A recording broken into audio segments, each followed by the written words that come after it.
Hi, this is Isaiah. Well, we're going to show you how to draw Redbird. It's a good day. Well, let's get started. First, you have to make a circle like this. It's quite good. It's like this shape, like this. You turn front, and there you have it, a circle. Next step. You have to make hair and his tail because birds have tails. And now, for this moment, we have to draw his beak. His beak is like a triangle.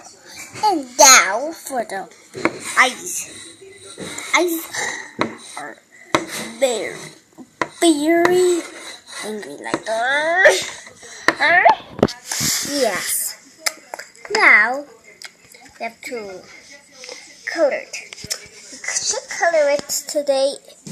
The color is blue, so we have to color it blue.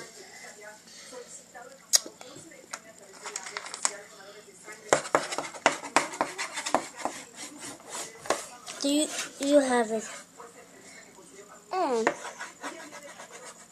also, next week we're going to show you my telepaths and show you how to teleport in the Angry Birds Star Wars 2 app. Bye bye and subscribe to more. IsaiahWww.com/IsaiahVideos.com